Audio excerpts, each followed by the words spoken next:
नमस्ते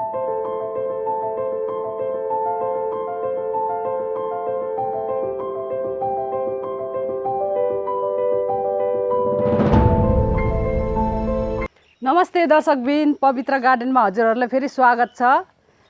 म आज अर्कै एउटा टपिक लिएर आएको छ है त दर्शकबिन। त्यसको सिजन हो, हजुरहरूले पक्कै पनि लगाउनु होला, त्यो रोप्नुहोस् है त हजुरहरूले ल।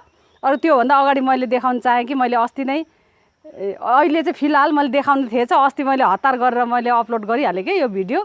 यो पर्चुलकाको हेर्नुहोस् न कस्तो दामी भएर फुलिरहेछ, हेर्नुहोस् त यस्तो राम्रो भएको छ, वरिपरि भएर यस्तो दामी भएको छ हेर्नुहोस् न। अनि हजुरहरूले यो यसरी यो चुडाइदियो भने चाहिँ भोलि फेरि फुल्नुको लागि सजिलो हुन्छ। यो फुलिसकेको फुललाई चाहिँ यस्तो गरेर निकालिदिनुहोस् है त साथीहरू, यसरी नै।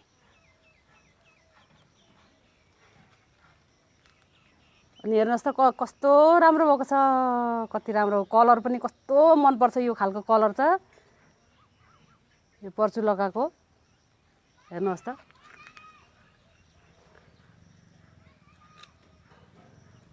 यस्तो ब्युटिफुल कलर छ भने।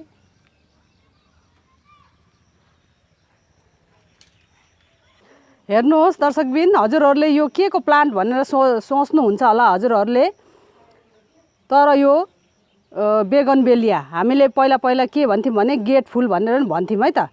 अनि हिजो मेरो छोराले चाहिँ हिजो बेलुकाखेरि चाहिँ ल्याइपुऱ्याएको थियो, मैले नभ्याएर यत्तिकै राखेको थिएँ। हिजो ल्याउँदाखेरि यसरी पुरा ओइलिएको थियो कि साथीहरू, यो ओइलिरहेको थियो। अनि मैले चाहिँ यहाँ पानीमा चाहिँ डुबाएर राख्नु चाहेँ। फेरि पानी के हो भन्दाखेरि चाहिँ यो दालचिनीको पानी हो है त। हजुरहरूसित दालचिनी छ भने चाहिँ दालचिनीको पानीमा चोबेर यसरी राख्नु होला, एक रात यसरी भिजाएर चाहिँ राख्नु होला। अहिले कोरोना यस्तो कोभिडको बेलामा हजुरहरूसित एभाइलेबलै छ होला दालचिनीको पानी। हल्का तातो पानी गरेर चाहिँ दालचिनी खानुपर्छ अहिले यो बिमारीको यस्तो बेलामा। अनि त्यही दालचिनी थियो र त्यो पाउडर चाहिँ मैले अलिकति चाहिँ हालेर चाहिँ मैले यो दालचिनीको पानीमा यसरी चोबेर राखेको थिएँ। अहिले बिहान उठ्दाखेरि हेर्नुहोस् न, अहिले 10-11 बजिसक्यो, कस्तो राम्रो झरझर आउँदो भएर पुरा फ्रेस अप भएर बसिरहेको रहेछ। हिजो त ल्याउँदाखेरि त उयो ओइलेको थियो नि, तैँले ल्याउँदा यस्तरी ओइलिरहेको थियो त। अनि अब यसलाई मैले यो दालचिनीको पानीमा एक रात राखेँ। हजुरहरूले पनि राख्दा पनि हुन्छ, अनि डाइरेक्ट रोप्दाखेरि पनि हुन्छ। अहिले मेन चिज चाहिँ यो अहिले जुन जुलाईमा चाहिँ पक्कै पनि रोप्यो भने सर्छ है त साथीहरू, याद गर्नु होला। मैले यसकै लागि मैले सुझाव दिन चाहेँ कि मलाई एकजना साथीले पनि भन्नुहुँदै थियो बेगनबेलिया पनि भन्छ, बेगमबेली पनि भन्छ यसको नाम। अनि यो बेगमबेली रोप्ने कहिले हो सिस्टर भन्नुहोस् न भन्नुभएको थियो। अनि मैले चाहिँ मेरो साथीहरूलाई हजुरहरू सबैजनालाई मैले सल्लाह सुझाव दिनु चाहेँ। अहिले हो है मेन रोप्ने जुन महिना, जुन जुलाईमा रोप्ने बेला हो। मैले अहिले जुन अहिले लास्ट विक हुँदैछ, अन्तिम लास्ट विक हो जुनको, मैले रोप्नु चाहेँ साथीहरू। अब यसलाई के गर्नुपर्छ भने यसलाई टक्रक रोप्नु हुँदैन यसलाई किनभने यति लामो रोप्यो भने त हावाले हल्लिने कारणले जरा हल्लेर चाहिँ यस्तो राम्रो उम्रिँदैन के, फस्टिँदैन। त्यस कारणले यसलाई कटिङ गर्नुपर्छ। अब कटिङ गर्दाखेरि यो फेरि यो दालचिनीले के काम गर्छ भन्नुहुन्छ होला हजुरहरूले, किनभने जरा लाग्ने काम गर्छ र यो रुटिन हर्मोनको काम गर्छ है त। यो दालचिनीको पानीले चाहिँ दालचिनीको पानीले रुटिन हर्मोनको काम गर्छ। अनि यो दालचिनी लायो भने हामीले रुटिन हर्मोन एलोभेरामा नचबे पनि हुन्छ। अनि म चाहिँ अब यो रुटिन हर्मोनको काम गर्छ अब यो उसले दालचिनीको पानीले। अनि यो फन्जिसाइड चाहिँ म लाउँछु, बेसार लाउँदिनँ, यो फन्जिसाइडै म लाएर चाहिँ उ गर्नेछु। यहाँ फङ्गल फन्जिसाइड लेखेको हुन्छ यसमा, अनि म त्यही युज गर्नेछु। अनि यसलाई मैले अब यो हेर्नुहोस् न कस्तो राम्रो भेरिगेटेड पात छ यो दुई कलरमा। यो कस्तो कलर हुन्छ मलाई त्यो थाहा भएन क्या। अनि यो भेरिगेटेड पत्तामा छ। अनि यो कति क्वालिटी छ, थुप्रै लिएको थिएँ मेरो छोराले, थुप्रै। मैले हजुरहरूलाई यो चाहिँ देखाउनुको लागि चाहिँ मैले यति राखेको, मैले अघि नै मैले रोपी सारिसकेँ। अनि यो यति चाहिँ राखेको छु है त। अनि मेन सल्लाह सुझाव भनेको हजुरहरूलाई यो रोप्नुहोस् है त। अनि यसलाई अब के गर्ने भने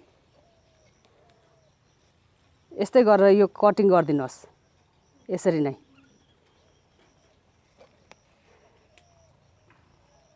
यसरी नै यस्तो 1300 पाराले यसरी कटिङ गरेर चाहिँ यसरी राखिदिनुहोस्, यसरी नै।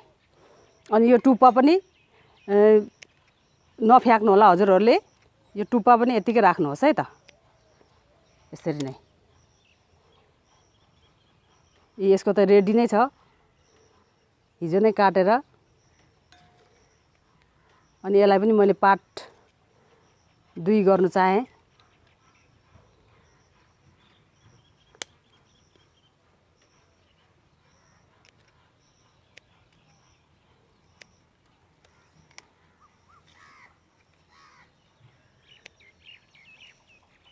एकदम सजिलो छ। अरू हजुरहरूले अब यो बाइचान्स काट्यो भने पनि यसरी यसरी यसरी काटिसकेर चाहिँ यसरी काटिसकेपछि चाहिँ यो उल्टा हो कि सुल्टा हो भनेर चाहिँ हजुरहरूले कन्फ्युज चाहिँ हुन्छ होला। म त्यसकै लागि म भन्नु चाहेँ कि हजुरहरूले यो यस्तो गर्दा उल्टा हो कि सुल्टा हो भनेर चाहिँ थाहा हुँदैन नि त। अनि हमेसा याद गर्नुहोस् कि यो बेगनबेलियाको चाहिँ यो पत्ताको भाग भयो। पत्ताको भाग भन्दाखेरि यो माथिल्लोपट्टि काँडा हुन्छ यसको। त्यही भएर यो पातको भागभन्दा माथिल्लोपट्टि काँडा भयो भने चाहिँ यो सुल्टा हो भनेर सोच्नुहोस् है त। यो माथिपट्टि टुप्पापट्टि हो भनेर सोच्नु होला, हमेसा याद गर्नु। जस्तो कि यो पत्ताहरू सबै झरिसक्यो भने अब कसो चाहिँ गर्ने त, यो लासिसकेपछि त अब। अनि यो उल्टा हो कि सुल्टा हो, यो टुप्पा पनि चुडाएपछि त थाहा हुँदैन। अनि त्यही भएर यो पात आउनुभन्दा अगाडि काँडा हुन्छ, त्यो चाहिँ टुप्पापट्टि मानिन्छ है त। यसरी नै एकदम सजिलो छ। अहिले चाहिँ रोप्ने सिजन हो। अहिले रोप्यो भने चाहिँ केही फरक पर्दैन। एकदम 100 आउट अफ 100 चाहिँ बाँच्छ है त साथीहरू। हजुरहरूले पक्कै पनि लाउनु होला। यो बेगनबेलिया एकदम राम्रो हुन्छ, घाम पनि सहन्छ अनि वर्षैभरि फुल्छ भने नि हुन्छ। हजुरले जति कटिङ गर्यो त्यति फुल्ने हो यो बेगनबेलिया त। कटिङ गरेन भने चाहिँ जङ्गल भएर जान्छ। अनि हजुरहरूले यो बेगनबेलिया रोप्दाखेरि चाहिँ कहिले पनि एउटा प्लान्ट मात्रै टक्रक्क एउटा मात्रै नरोप्नु होला। कसैले भन्छ कि यो मेरो बेगनबेलिया त फुलेन भनेर पनि भन्नुहुन्छ। किन फुलेन? एउटा मात्रै प्लान्ट छ भने हजुरहरूको 2-3टा यसरी फुल्छ।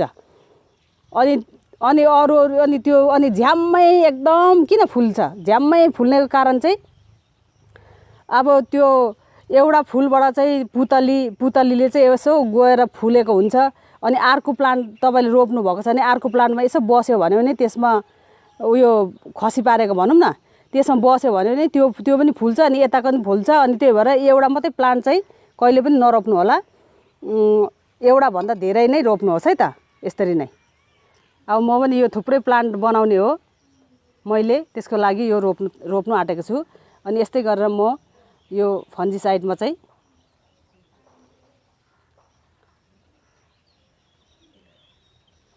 यस्तै गरेर म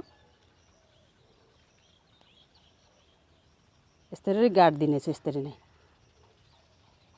अनि यो मेन चाहिँ म यहाँनिर यो बिचको यो मदर प्लान्टलाई चाहिँ यो सबै नै मैले अरू ठाउँमा यो सिफ्ट गरायो भने नि मैले यो मदर प्लान्टलाई चाहिँ सिफ्ट गराउँदिनँ। त्यही भएर यसलाई चाहिँ सिधा यहाँ बिचमा रोपेँ, यसरी नै।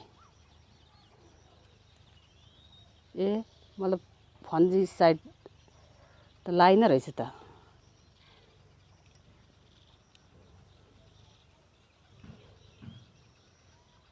यसमा लाइन नि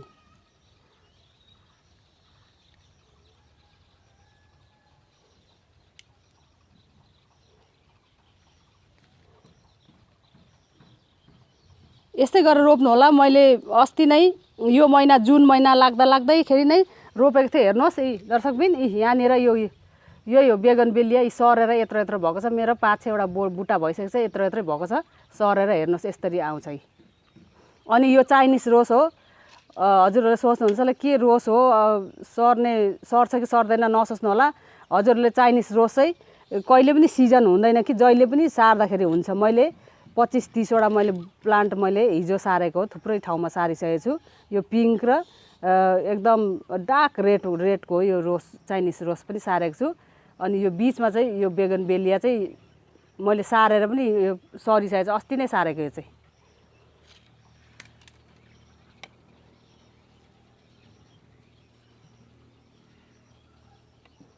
अनि अहिले जुन जुलाईमा है साथीहरू, जुन जुलाईमा चाहिँ पक्कै रोप्नु होला। अरू बेलामा सर्दैन। अहिले अहिले जुन जुलाईमा सार्यो भने चाहिँ एकदम मजाले सर्छ। यो सबै नै सर्छ। म भोलि पर्सि अपडेट दिनेछु हजुरहरूलाई यसको सरेको।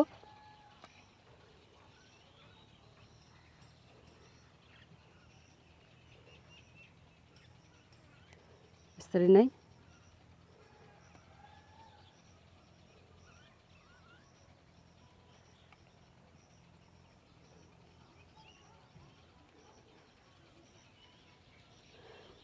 हेर्नुहोस् कसरी यो हिजो लिएको प्लान्ट हो। हिजो ओइलिरहेको थियो, मैले यो दालचिनीको पानीमा हालेपछि चाहिँ एकदम फ्रेस भएर चाहिँ यसरी भएको छ। यस्तो हुन्छ।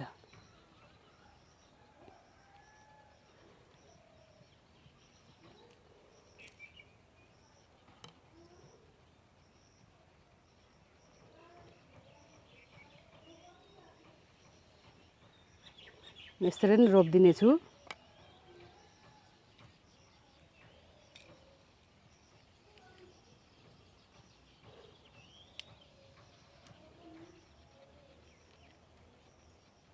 यसरी नै अरू साथीहरू हेर्नुहोस्, यसमा यो दालचिनीको पानी छ। यसमा दालचिनीको पानी छ। यो नफ्याक्नु होला, यो रहेको अझै यसमा अझै थपेर चाहिँ अरू पानी थपेर चाहिँ यसरी नै लगाइदिनु होला। यसरी नै यो नफ्याक्नुहोस्। यसमा हामीलाई यो जरा लाग्ने काम गर्छ यो दालचिनी पानीले चाहिँ। यसरी नै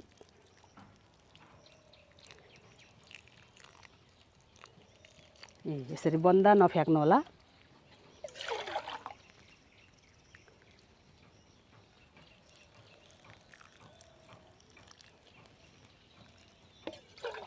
अरू पानी रोपेपछि चाहिँ पानी हाल्ने चाहिँ नबिर्सिनु होला है त। पानी हाल्नु चाहिँ यसरी नै। अहिलेको काम मेरो भयो। यसरी नै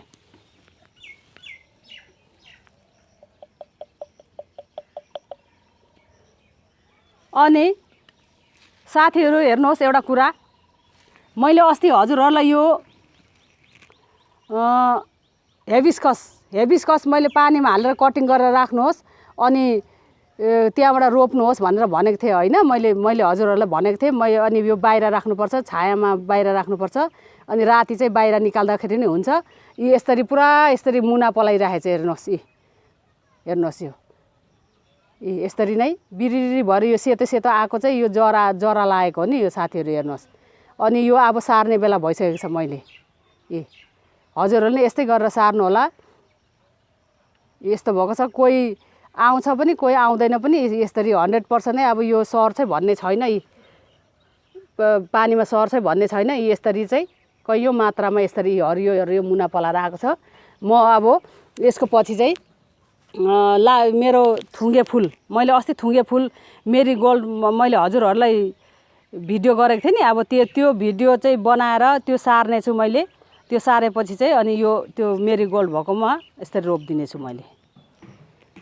अनि आजको मेरो यो टपिक, आजको यो सब्जेक्ट भनौँ साथीहरू, मैले आज यहीँ बिदा अब यति नै मैले देखाउन चाहेँ। किनभने हजुरहरूलाई सल्लाह सुझाव दिन चाहेको मतलब चाहिँ मेन चाहिँ अहिले यो के अरे बेगनबेली रोप्ने बेला भइसकेको छ। अनि हजुरहरूले सार्नुहोस् है त भनेर मैले हजुरहरूले भन्नुभएको छ कि मलाई भन्नुभएको छ। पहिलाबाट कमेन्ट लेख्नुभएको छ कि हरेक सिजनमा के रोप्ने हो त्यसको बारेमा हामीलाई भनिराख्नुहोस् है सिस्टर। यो मेरो सल्लाह सुझाव, मेरो टाइम टेबल कहिले रोप्ने हो यसको सिजनको बारेमा प्रतीक्षामा बस्छु हामी भनेर भन्नुभएको छ हजुरहरूले। त्यही भएर मैले केही पनि मिक्सिङ गर्नु चाहन्न कि हजुरहरूलाई मैले हरेक अपडेट दिन चाहन्छु। त्यही भएर चाहिँ यो बेगनबेलीको रोप्ने सिजन भयो, रोप्नु होला। अनि हजुरहरूलाई कस्तो लाग्यो पवित्र दिदीको सल्लाह सुझाव, जस्तो लाग्यो त्यस्तै मलाई कमेन्ट लेखी पठाउनु होला। मन पर्यो भने लाइक पनि दिनुहोस्। अनि सब्सक्राइब पनि अझसम्म गर्नुभएको छैन सब्सक्राइब गरिदिनुहोस् है त ल। अनि साथीहरूले नि बेगनबेलिया यसरी रोपुन्, आफ्नो शाखा सन्तान आफन्तहरूले सबैले रोपौँ। आफन्तहरूले रोप्यो भने त फेरि आफूले नि त बोट बिरुवा भोलिपर्सि पाइन्छ नि त। सेयरिङ त हो, यो सबै चिज सेयर गरेर त हो। मसित नभएको अरूदेखि ल्याउने, अरूदेखि नभएको आफूले ल्याउने, त्यस्तै गर्ने। त्यसको लागि अरूले पनि लगाउनुहोस् भन्छु हजुरहरूलाई। त्यस कारणले चाहिँ सेयर गरिदिनुहोस् है त। अहिलेको लागि म यही बिदा चाहन्छु। हस्त नमस्कार, बाई बाई। म अब थुङ्गे फुलको भिडियो लिएर आउनेछु ल।